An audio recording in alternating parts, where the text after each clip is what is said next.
नमस्कार किसान भाइयों, मैं कमला प्रसाद मौर्य सोनभद्र उत्तर प्रदेश से। मैं आप लोगों के लिए आज एक बहुत ही इन्फॉर्मेटिव वीडियो लेकर आया हुआ हूँ। इसमें मैं आपको परवल का पौधा कैसे जर्मिनेट किया जाता है इस विषय पर मैं जानकारी दूंगा। तो आप लोगों से यही उम्मीद करता हूँ कि आप लोग इसको स्किप मत कीजिएगा, पूरा वीडियो देखिएगा, प्रोसेस पूरा समझ में आ जाएगा तो आप बड़े नुकसान से बच जाएंगे। आइए बिना देर किए हुए मैं वीडियो को शुरू करता हूं। सबसे पहले मैं आपको यह बताना चाहता हूं कि इसके पहले भी मैंने परवल कैसे जर्मिनेट करें इस विषय पर, इसी टॉपिक पर मैंने एक वीडियो बनाया था, जिसमें कैमरामैन की गलती की वजह से कुछ समस्याएं आई थी, आप लोगों को तकलीफ हुआ था। मैं उसी समस्या को दूर करने के लिए दूसरा वीडियो अपलोड कर रहा हूं। आइए वीडियो शुरू करता हूं। सबसे पहले इस तरह से आप लगभग 1 मीटर की एक तना लेंगे परवल की। इस तरह से 1 मीटर की होनी चाहिए उसको। तो 1 मीटर का लेंगे और इस 1 मीटर की तना को सबसे पहले इसमें जो पत्तियां होंगी उनको हम हटा लेते हैं। पत्तियां हटाने का सबसे बड़ा ज़रूरत ये होता है कि अगर पत्तियां आप हटा लेंगे तो इसके सक्सेस होने के चांस लगभग 100% हो जाएंगे। अगर आप इसको इस तरह से पत्तियां नहीं हटाते हैं तो सक्सेस होने के चांस घट जाते हैं। उसका कारण यह है कि जब आप इसको उसमें लगाते हैं, थैलियों में लगाएंगे या कहीं भी लगाएंगे, तो समस्या ये होती है कि पत्तियां जब खुले धूप में रहती हैं तो पत्तियां इस तना से खुराक सोख करके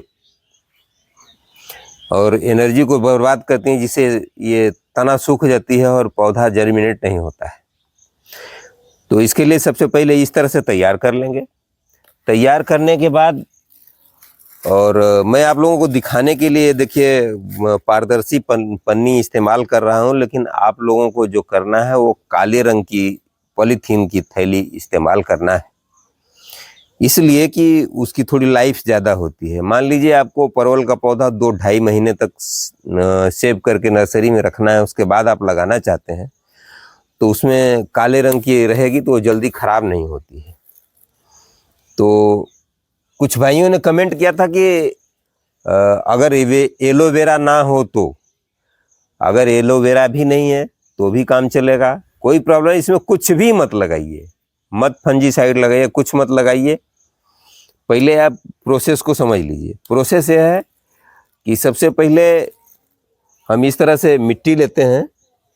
ये मिट्टी ले लेंगे, खेत की मिट्टी, उपजाऊ मिट्टी हो उसी मिट्टी को ले लेंगे और इसमें पर्याप्त नमी होनी चाहिए, इस बात का ध्यान देना है। और जितनी मिट्टी लेंगे उतना ही इसमें हम ये इस तरह से गोबर की सड़ी हुई खाद हम इस्तेमाल करेंगे। इसमें कूड़ा कचरा जो होगा वो निकाल देंगे और इस तरह से हम खाद इस्तेमाल करेंगे। ये दोनों को हम मिक्स करेंगे। पहले इस तरह से मिक्स करेंगे। हम इसमें किसी भी प्रकार का कोई फंजीसाइड नहीं मिलाएंगे। अगर आप चाहते हैं तो मिला भी सकते हैं, अगर आपके पास उपलब्ध नहीं है तो भी कोई दिक्कत नहीं है, आप ऐसे ही जर्मिनेट कर सकते हैं, कोई दिक्कत नहीं।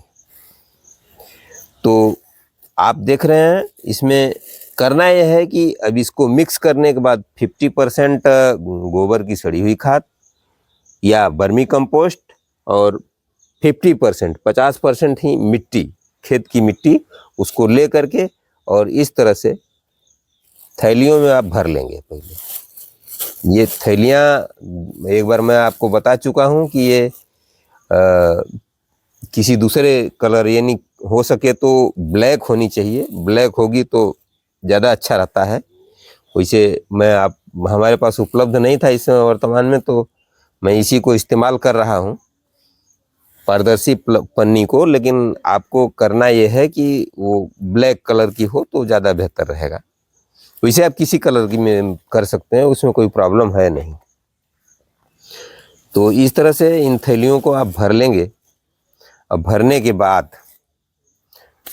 आपको अगर इसमें मान लीजिए एलोवेरा भी उपलब्ध नहीं है, दालचीनी का पाउडर भी उपलब्ध नहीं है, आपके पास कुछ भी उपलब्ध नहीं, तो कुछ मत करिए।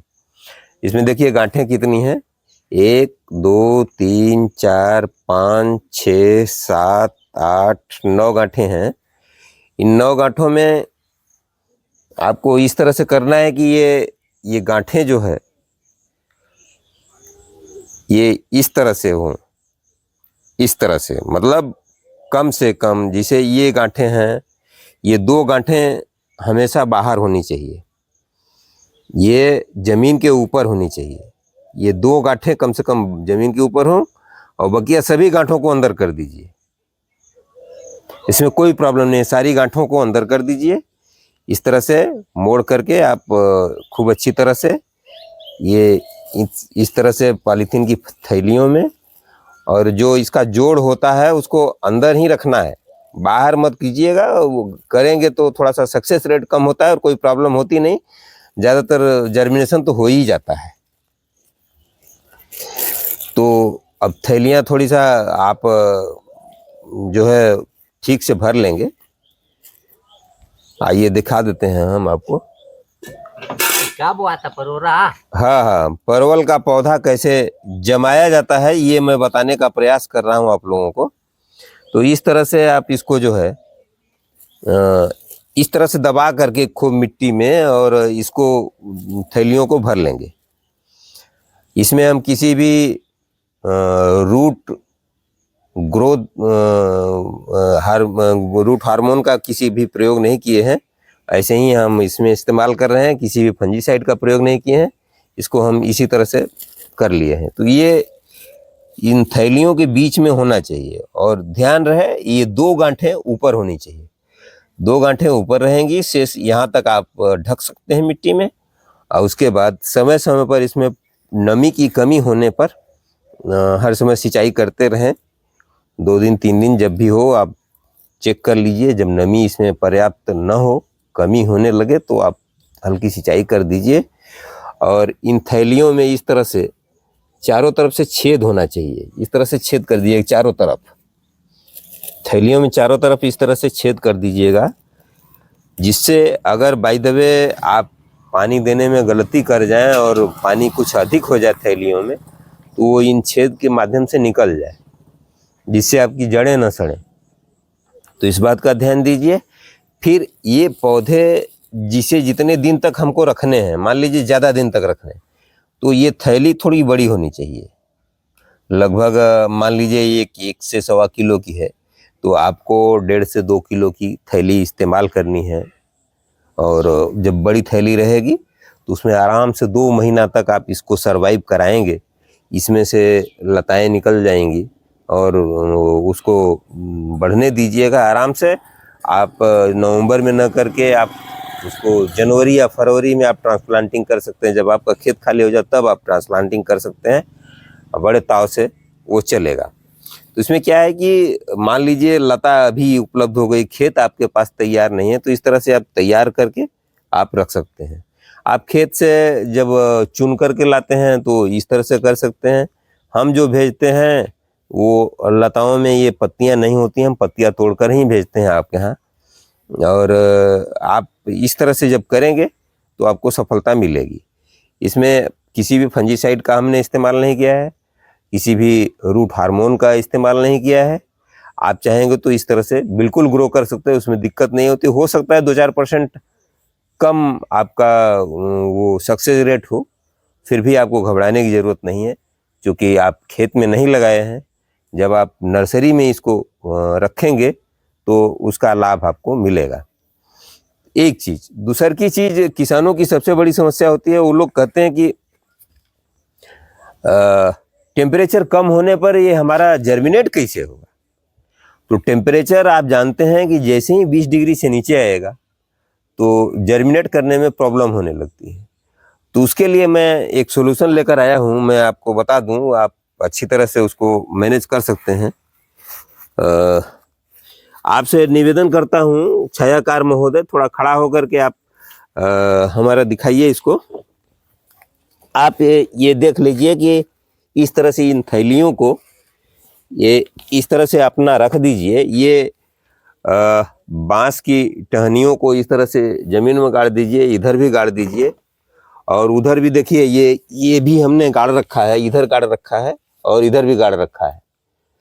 तो इस तरह से गाड़ करके आपको करना यह है कि इन दोनों को, इनको ऐसे मिला करके, इस तरह से मिला करके इस तरह से इसका टनल बना देना है। इधर भी रस्सी से बांध दीजिए, कोई रस्सी हो तो छोटी दे दीजिए। तो इधर दोनों तरफ से इसे बांध दीजिए और फिर जो ये है इसको भी इस तरह से मिला करके, इस तरह से मिला करके हम ऐसे बांध देंगे, इस तरह से बांध देंगे।